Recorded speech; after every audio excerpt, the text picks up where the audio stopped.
What is going on, guys? Welcome to Greggles TV Daily Rewind, is where we go back a week, give you the past 7 days of tech news videos in one single video, and we had a very exciting week. Tons of Pixel Fold information has come out.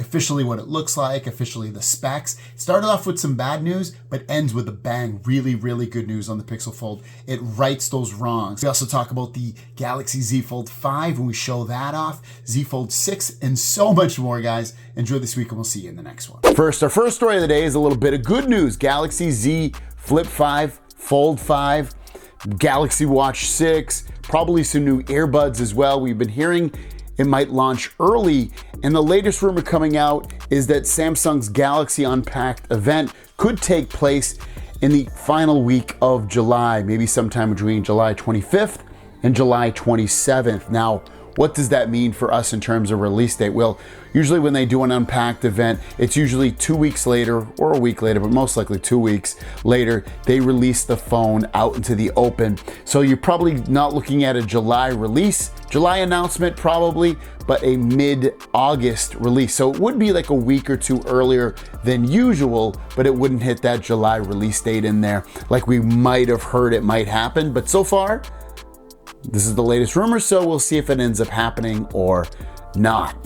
Next up, speaking about the Galaxy Z Fold 5, this is a feature they haven't upgraded ever on this phone. Maybe the first generation they did, but this technology has been in the Galaxy Z Fold, the Galaxy Fold, this Samsung Galaxy line for a long time, and that is the charging speeds. They are not upgrading the Samsung Galaxy Z Fold or Flip 5 charging speeds. The latest is that they're going to continue using 25-watt wired charging and then obviously 15-watt wireless charging. This is a disappointment to me. It still charges a little bit too slow. The only saving graces in here is that the Snapdragon 8 Gen 2 is really good on battery life, so maybe we won't need to charge it super fast all the time or really at all. So that would be a saving grace and keeping it at 25 watts. I know some of you are gonna come back and say anything over 25 watts isn't safe. They've fixed that technology in a lot of ways. You can check with the Chinese manufacturers who charge super fast, and they are leagues ahead right now charging speed wise versus the Korean manufacturers. It's pretty sad. And the longevity of their batteries still should last as well. So a bit of a letdown, but again, that silver lining is that the 8 Gen 2 is really good with battery life. Now, not to be a Debbie Downer, but the Pixel Fold, we heard that the Pixel Fold was going to have a somewhat bigger battery than the Galaxy Z Fold 4. Z Fold 4 has a 4400 milliamp battery.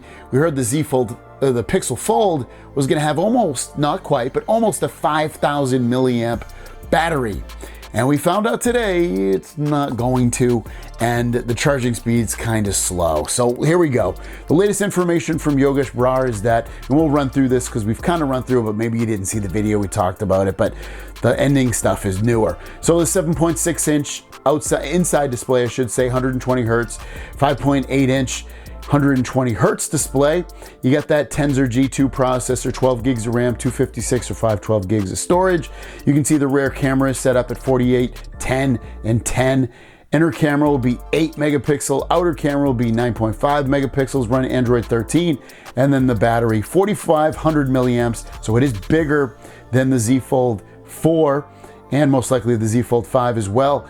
But the charging speed a little bit slower at 23 watts charging versus the 25 watt on Samsung. Not a huge difference in the charging ability speed, but Samsung should still beat it in a side-by-side test of charging. So a little bit of a letdown, I would say, on the battery size. I was really hoping for close to 5,000. The reason being the Tensor G2 processor, at least on the 7 and the 7 Pro, isn't really known for amazing battery life. So this could be its Achilles heel when this phone comes out, is that the battery life mixed with that processor might not create a amazing day at the office in terms of battery life. So we'll have to keep our eyes peeled on this. Maybe they did a ton of optimization within the software, and the processor is able to breathe a little bit more and get some better, produce better battery life as well. But again, it could be the Achilles heel of the Pixel Fold, the battery life in general. The first story of the day has to do with the Galaxy Z Fold 5. And the Z Fold 5 is going to be the lightest and thinnest foldable ever from Samsung. So the newest information coming out from Ice Universe is showing side-by-side comparison, length, width, height, dimensions, weight, all that stuff, Fold 5 versus Fold 4. And you can see every single number is less on the Fold 5. It's even 9 grams lighter as well on there. The gap is less, 13.4 versus 14.2. Every single number, length, width, height, everything, weight, everything, guys. So this is pretty cool on here for the Fold 5. But when you look at it side by side, some renders, you're gonna be hard pressed to see anything different on it.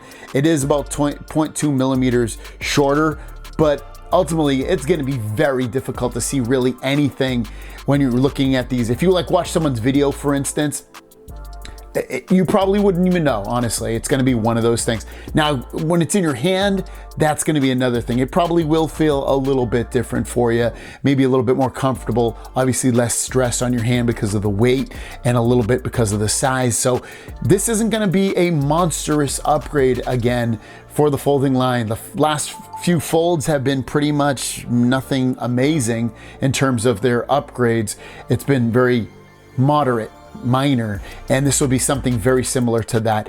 Again, I think the major things are going to be the major, the performance will feel a lot smoother, and also the battery life will feel a lot better. Now, the Galaxy S23 series has been a positive mark for phones that Samsung has released recently. You get great battery life, performance, cameras are really good. It's a great phone overall. Now, what about the S24? Looks like it's going to improve upon that in the camera department in a major way, at least coming from Yogesh Brar, who's saying that the S24 series, the 24 Ultra in particular, will get a massive camera improvement. This will primarily be achieved through improved software. Test builds on S23 Ultra are promising so far. Also, the Fold 5 looks quite good in person. Samsung has a new foldable best seller. So let's talk about the two things that we saw right there. So S24 Ultra, it's gonna basically use the same cameras as the S23 Ultra, except the AI behind the processing of the photos will be much improved versus like an S23 Ultra. That alone always kind of is like, how so? Is it just because of the new processor that's going to be put in there, the HN3 or the new Exynos processor that they're going to put on there, the 2400? Or is it, what is it? Like, this seems dumb to me, to be honest with you.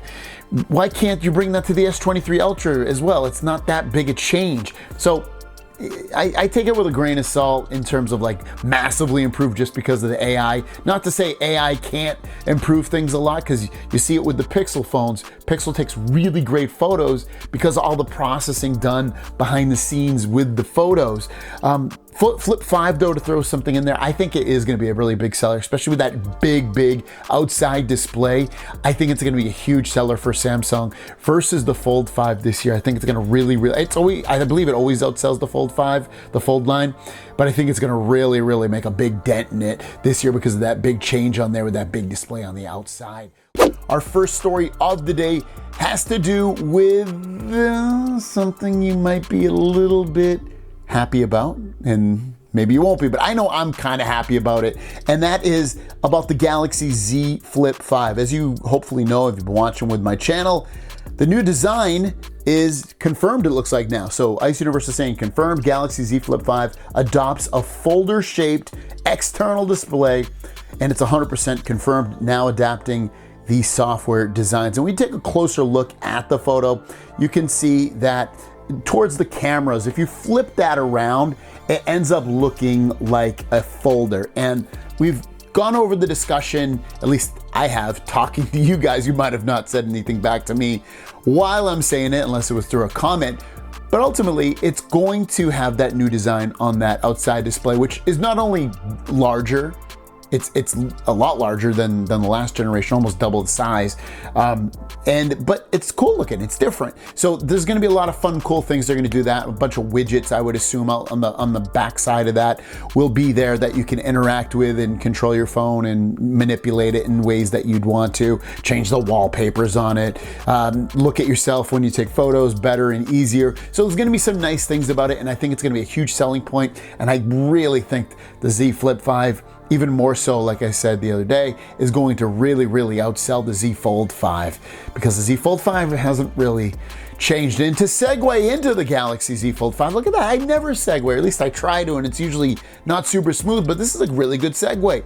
Z Fold 5, as we know, is keeping the design language from the Galaxy Z Fold 3 and Z Fold 4, and Z Fold 5 really has a lot of the same look to it. If you had them just lined up across the table on video, you probably wouldn't notice the difference. You probably wouldn't even notice it much in person as well. You'd be hard pressed to be like, oh, that looks a little bit weird. But remember, Z Fold 5 will have and will be lighter and more durable, and that's about it. Pretty much. Better processor, better battery, most likely better battery life, I should say. But what about this? So the latest information so far, as you know, the Z Fold 5 isn't changing design language, and I wanted to kind of go through this again. Ravengas is saying that Samsung will keep the current form factor until the Fold 5, but there will be a major form factor change starting with the Galaxy Z Fold 6. He would recommend waiting for the Fold 6 rather than the Galaxy Z Fold 5. Now, it's a lot to take in there. Like, what are they going to change about it? Are they going to make the outside display wider and more usable? Are they going to make the inside display bigger, like I know I would want and some of you guys want? Are they going to make the cameras finally the best that they can be? Are they going to add super fast charging in there? What are they going to do? Is it worth waiting for the Fold 6, or are you in need of the Fold 5? And I'll kind of talk about that real quickly. I think if you're in need of a phone and you want a folding phone, definitely look at the Fold 5 and the Pixel Fold as your opportunities to get into that market and see if you actually like it. I'd even recommend buying one or the other, and then if you don't like it, return it. And there, you tried it, you didn't like it, or you tried it and you love it, keep it. Otherwise, if you're really happy with your folding device, or you're not ready to get the folding device for whatever reason because of the specs or the way it looks or the features that it has, then yeah, wait for the Fold 6 and maybe things will happen with it. But the story of the day is about the Google Pixel 7a, a full slew of specs and the price, which we've kind of talked about some of this stuff, but let's just dive into it. So in case anything's been missed or you didn't even know, Pixel 7a will be their mid-tier kind of Pixel phone on the, I guess, yeah, it's still a mid-tier phone. 6.1 inch Full HD Plus OLED 90 Hertz display. It's got that Tensor G2 processor, which is the same as the 7 and 7 Pro. It's going to have the Titan M2 chip as well, which is a security chip, same as the Pixel 7 and 7 Pro. 8 gigs of RAM and 128 gigs of storage. Rear camera will be 64 megapixels with OIS 12 megapixel ultra wide. It will have Face Unlock, Android 13. The battery inside will be 4,400 milliamps, which should last up to 72 hours if you put it on low battery mode. 20 watts wired charging. It will have also wireless charging, and the price will come in at $499.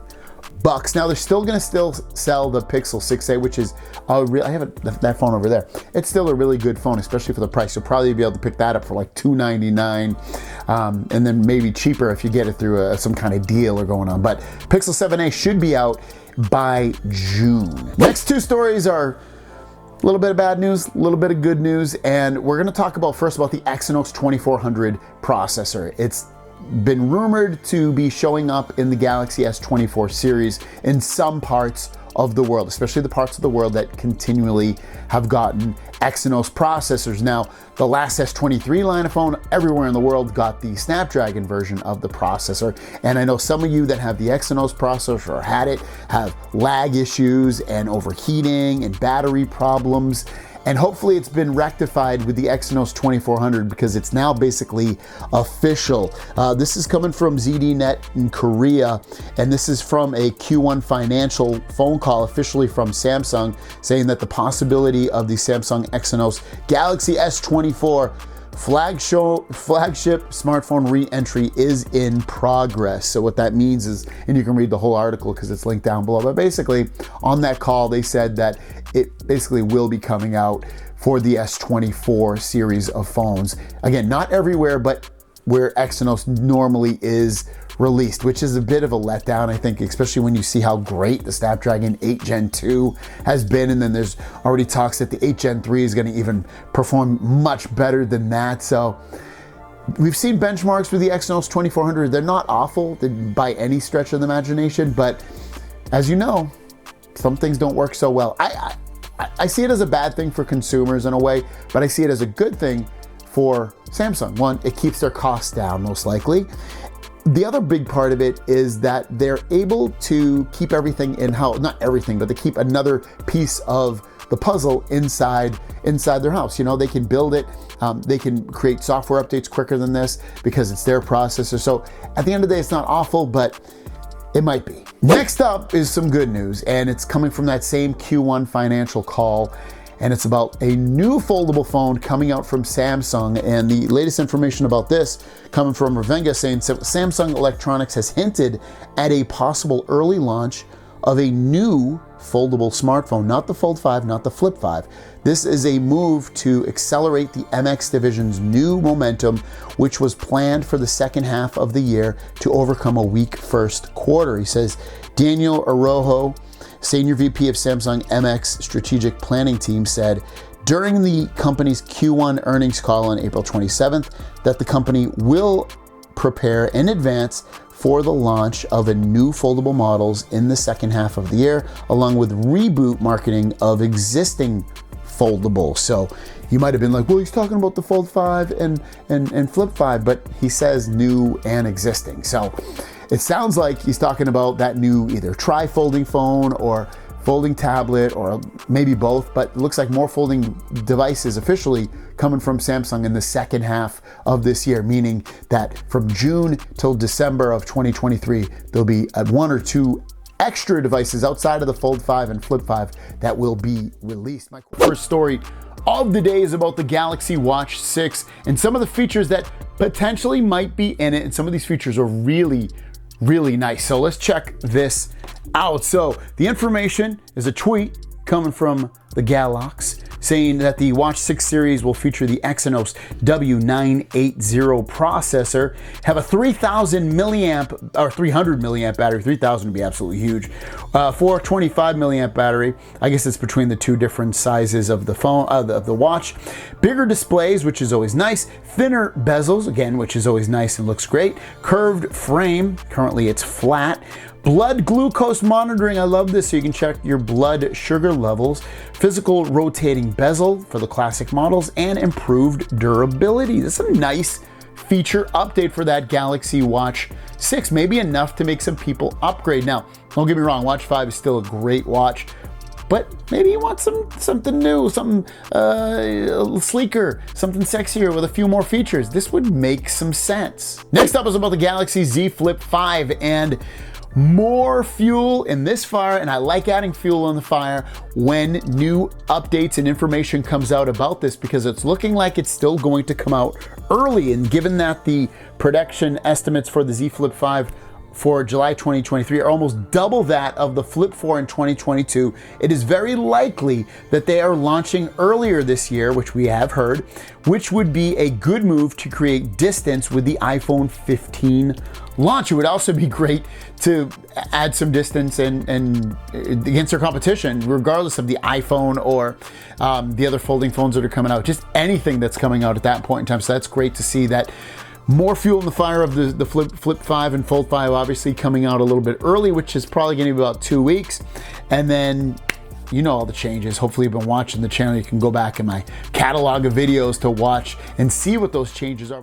But the two stories that are absolutely massive, they are renders of the Galaxy Z Fold 5 and an official render of the Pixel Fold. And usually I start off with like the smaller stories and work my way up, but we're going to start off with the Galaxy Z Fold 5, the newest renders of this phone, 360 look at this phone and everything else coming from the man on Leaks who tends to do this stuff, and he has an awesome look at everything to do with the Galaxy Z Fold 5. And unfortunately, it's not very exciting because it looks really close to a Galaxy Z Fold 4 and a Galaxy Z Fold 3, and it's not exciting at all in that regard. Like you're not going to see really any changes on this phone in terms of the way it looks. Everything basically looks the same. The display on the front and the inside are exactly the same with the same dimensions. It will be lighter. It'll be a better phone overall. It'll be better with battery life and performance, but externally, it looks identical pretty much to every phone they've released that's a folding phone the last couple of years. And I don't see this, I see it being a big seller in terms of the internal stuff, you know, like some slightly enhanced cameras, which basically are the same camera sensors anyway, but better AI built into it, better processor, which tons of phones have this processor. It's like, there's not a lot of unique things going on with this versus any phone they've released previously, and it's not very exciting upgrade, but it will be a good upgrade overall. But you know, like I said, it's not anything really, unfortunately, to look forward to for the Fold line this year, from Samsung anyway.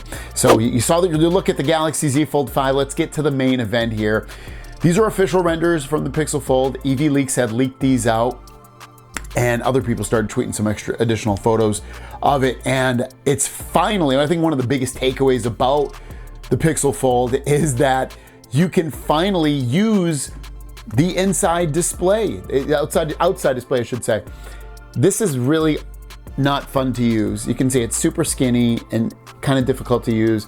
Typing on it used to be worse. It got a little better this year, but it's still not an exciting typing experience and using the outside display at all. For me, it's way too small. To go from something like the inside display, which is 7.6 inches and nice and wide and tall and everything, to just a tall and skinny display is drastic. It's a big contrast. And then you still hold it and it's still pretty thick. So it's not a great experience. And I'm just so looking forward to having a daily phone that I can use that the Pixel Fold will be versus what this is like. It's awesome. And I love the way the cameras look on the back there.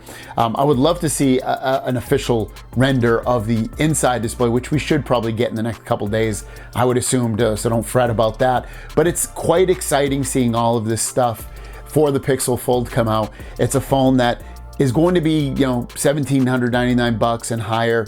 It's going to be a phone that has a really smooth and great experience with the UI. It's going to have things that we don't know about, like I would assume there's going to be UI things in there, features that they haven't been leaked out and told to us about, that are going to really enhance the usage of that Pixel Fold line. Whew! I'm very excited. I hope my excitement still carries over when the phone is released, because there's a lot to look forward to with the Pixel Fold, physically and with the software as well. Let me know.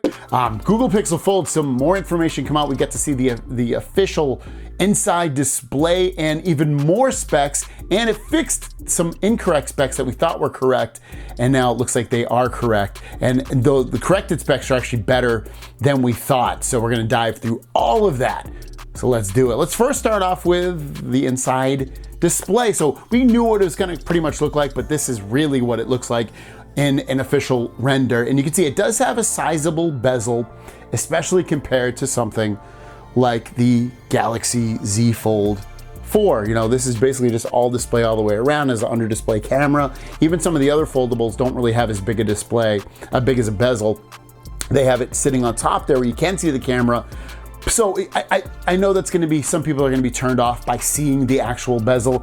I look at it and I'm not really turned off by it at all. Maybe in person I'll be like, it does look a little bad, and I'll be the judge of that when I see it. But right now, from renders of what I see, honestly, it doesn't bug me at all. And I'd rather have that than an under display camera where it's not really that usable. This will be very usable. So to me, not a big deal.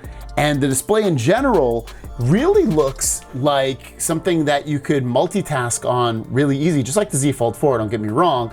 But like, I feel like, I don't know, maybe this is, I believe it's a little bit wider than a Z Fold 4. So it's gonna do the split screen in this mode, maybe a little bit more comfortably and better looking overall. Now, speaking of being better looking overall, what about the actual specs? Well, Evan Blass put out a huge dump of specs on here, and we knew most of these, and most of these we knew are correct, but it goes into depth even more. So the front display, 5.8-inch OLED, will be 120 hertz. Brightness on that will be 1550 nits of brightness, so very, very bright display. Not the brightest on any phone ever, but it's a lot brighter than a lot of other displays, so that's a good thing.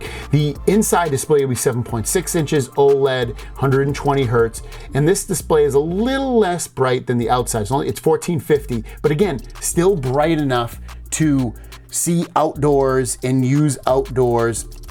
So I'm completely fine with that. I wouldn't be concerned with that. The Fold 4 has 1000 nits, so it's much brighter than the Fold 4, so that's a really, really great thing to see that that's going to be a lot more brighter on there. Next up, we've got the key components, Tensor G2 processor, M2 processor, 12 gigs of RAM, 256 or 512 of storage, 3.1 UFS. We've heard all this. This is another one we were wrong, and now it seems like it's better. 4821 milliamp battery. We heard initially it was going to be about 5,000, or at least under 5,000. Then we heard it's going to be only 4,500. Looks like it's 4821 milliamps, which is great to see. Much bigger battery, about 420 milliamps bigger than the Fold 4, and 30-watt wired charging, again, which is faster than the Z Fold 4. Z Fold 4 maxes out at 25 watts of charging. The camera is basically the same of what we've seen before, so they're like a little less than a Pixel 7 Pro. And then there's the front camera. The other things to be on here, it is IPX8 water resistant, so no dust resistance, but you do get the water resistance. USB Type-C 3.2 Gen 2 USB-C on there. A bunch of other stuff. Ships in obsidian and porcelain. Does not have, I want to let you know while we're looking at these specs, it does not come with any kind of pen support, or nor does it come with a pen. So if you needed like an S Pen of some sort, it does not come with any support for that per Evan Blass. Also, I wanted to show this off. This is, Ben Geskin put what the Pixel Fold could have looked like if they went with a more traditional Fold look like a Z Fold 4 and put the camera on top. And I have to admit, it does look better with no bezel at all. But when you see the bezel, it's still, it's uniform in terms of it on the sides, left and right, and then uniforms top and bottom. So that's not a huge deal to me overall. It's not gonna be a sour point in me, but what do you guys think? I think it's really good specs overall for the most part, and the design is cool. I love the outside display, I love the inside display, and it's a phone I'm totally, I've said a million times, I'm looking forward to. So let me know your thoughts in the comments down below. Without further ado, let's jump into our Q&A. Mr. Third Mouse says, I tried restarting my Samsung Care Plus account. It's been over a year by placing my IMEI serial number, but it shows my Fold 3 isn't eligible. Do you recommend trading with cracked screen or buying a refurbished phone? So I would say, I'm not surprised, first of all, that you can't restart it, because I don't think you can restart Care Plus if you've had it and not had it, or never had it, and then the time period goes away after 30 days. So for you, I would see how much it is to fix the cracked screen, and if it's too much, if it's over $100, I'd say forget. Well, it depends what it is. If it makes sense to be able to trade it in without a cracked screen and get it fixed, then do that. Otherwise, I'd say just trade it in with the cracked screen. Last question from Veronica. When is it coming out of the Galaxy Z Roll and Z Slide? So we don't know exactly yet, but there's potential that another folding line of the phone would come out this year. Not a fold or a flip, but an actual different kind of folding phone, maybe a folding tablet of some sort. But the rolling and the sliding, you'd have to guess most likely 2024 or 2025. Thanks so much. If you have a question, leave it in the comments down below, #question, and we'll see you down the road.